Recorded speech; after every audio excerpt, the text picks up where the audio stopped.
Gente, a paz do Senhor Jesus, bom dia, boa tarde, boa noite, amém? Independente do horário, eu quero trazer uma palavra ao seu coração, que, mais um dia, o Espírito Santo, Deus, Ele tem trazido a minha vida para te passar.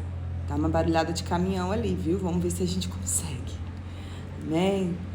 Se encontra em Romanos 9. Vasos de ira e vasos de misericórdia, e o Deus de misericórdia, né? Vamos lá? Eu vou começar assim, pelo versículo 14. Diz assim, que diremos então? Que Deus é injusto? De modo nenhum. Versículo 15, pois ele diz a Moisés, terei misericórdia de quem eu tiver misericórdia. Terei compaixão de quem eu tiver compaixão. Vou continuar pelo 16.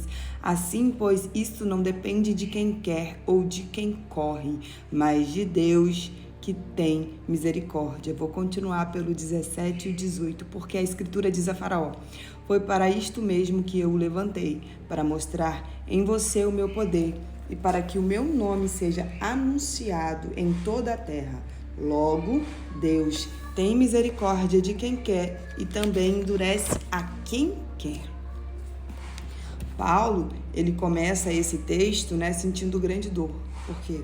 Porque o povo de Israel, os judeus, estavam rejeitando o evangelho em massa, porque na ideia deles, Deus estava deixando de cumprir a promessa, porque é um povo escolhido, a nação que foi eleita para carregar o nome de Deus, para ter o peso, assim como a gente pode dizer, não um peso, mas para ser a referência do Deus de Israel. Só que agora o evangelho, ele sendo espalhado através da igreja, não estava somente ficando entre os judeus, os alcançando, mas também estava indo ao encontro dos gentios. E isto para eles era uma quebra de aliança, porque Deus tinha que ficar somente no meio deles. E vai, durante todo esse texto, Paulo ele vai falando, olha, a Deus pertence a misericórdia, a Deus pertence a eleição. Ele vai citar que os filhos da carne, no caso Ismael, e o filho da promessa. Nem todo que está em Israel é israelita, porque nem todos os judeus deram créditos.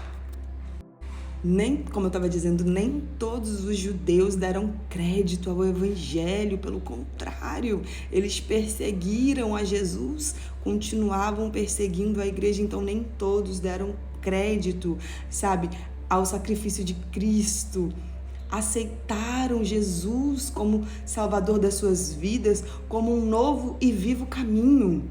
E Paulo vai dizer, que são israelitas, sim, a eles pertence a adoção, mas vai dizer também no versículo 6, e não pensamos que a palavra de Deus falhou, aí é onde entra, porque nem todos os de Israel são de fato israelita, nem por serem descendentes de Abraão são todos filhos, pelo contrário, por meio de Isaque será chamado a sua descendência, isto é, não são os filhos da carne que são os filhos de Deus, mas os filhos da promessa é que são contados como descendência.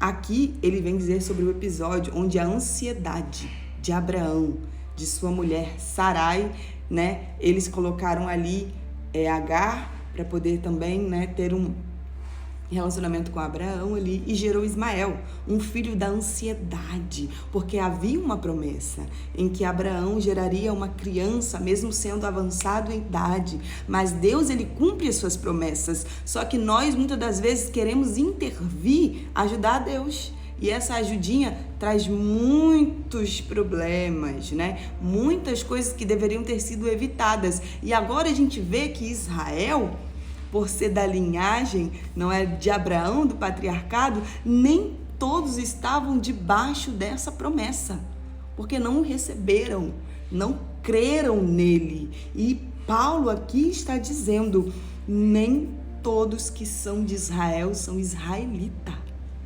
Deus, ele tem misericórdia de quem ele quiser, de quem tiver, né? Terei misericórdia de quem eu tiver misericórdia, e me compadecerei de quem eu me compadecer. Vai dizer mais à frente que Isaac, né, seu filho, vai ter 2 filhos gêmeos. A sua esposa, Rebeca, vai gerar 2 nações, mas Deus diz a ela, o menor vai ser maior do que o maior. O maior servirá ao menor, dizendo assim, né? Que o mais velho, ele vai servir ao menor. Por quê? Porque Deus se agradou de Jacó e aborreceu a Esaú. Porque o nosso Deus, ele é um Deus onisciente. Ele conhece o amanhã. Ele está lá no amanhã. Ele sabe quem é que vai ter um coração contrito e arrependido. E ele sabe aquele que vai ter um coração endurecido e não vai se arrepender das suas práticas. Por isso, Deus, antes mesmo dessa criança vir ao mundo, já o rejeitou. Olha que coisa forte e terrível. Como que nós, no Evangelho de hoje, nos encontramos perante ao olhar do nosso Deus? Será que estamos sendo preconceituosos, orgulhosos? Será que estamos dando lugar a esta carne falha e pecadora? Dando lugar à inveja, a porfias, a divisões? Se achando melhor do que o nosso irmão? Enquanto todas as coisas vêm de Deus? Nós, queridos, nós somos um porta-voz, nós somos uma ponte por onde Deus, ele transmite a sua palavra. Estamos nesta terra por causa da misericórdia do Senhor. Deus alcançou ao povo gentil porque o povo de Israel rejeitou o seu evangelho, porque endureceu o seu coração, porque não o receberam como seu Senhor. Só que Deus aproveitou esta oportunidade de incredulidade do povo de Israel para alcançar os confins da terra, os gentios, você e eu. Por um momento de tempo, porque Israel vai cair em si. O povo eleito, a nação escolhida pelo Senhor desde o princípio, vai cair em si. Mas é necessário que todos os sinais aconteçam, porque eles ainda aguardam o Messias vir, não é? E a Bíblia, ela precisa se cumprir. Só que seja grato, querido. Seja grato porque a misericórdia do Senhor te alcançou. Deus, ele vai endurecer o coração de Faraó, tornando-o como um vaso de ira, porque através de Faraó, Deus mostrou que todos os 10 deuses, através das 10 pragas, não eram nada perante ao poder do Deus Altíssimo. Então Deus manifestou o seu poder, tornando Faraó endurecido, tornando Faraó um vaso de ira e agindo sobre o povo de Israel a sua misericórdia. Seja grato, querido. Seja grato se Deus hoje te corrige. Seja grato, querido, porque é misericórdia. Porque ele poderia simplesmente virar o rosto e para você está tudo acabado. Você ser deixado entregue às suas próprias escolhas e paixões. E não entender e perceber o quanto distante você poderia estar de Deus.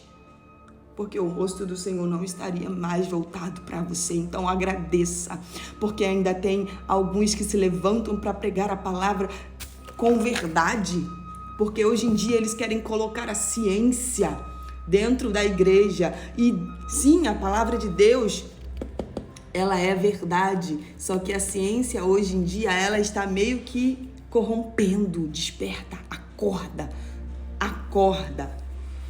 para a verdade. A gente não precisa de nenhuma outra palavra ou nenhum outro evangelho que complemente o que está escrito aqui. É puro e suficiente para transformar, para libertar, para salvar a nossa vida e para nos levar para o céu. Amém? Deus te abençoe em nome de Jesus. Fique com esta palavra no seu coração e compartilhe para que mais vidas sejam despertas. Deus te abençoe em nome de Jesus. Amém. Misericórdia. Quase morri agora. A pancadaria desceu, né? Lá. Tu vigia lá.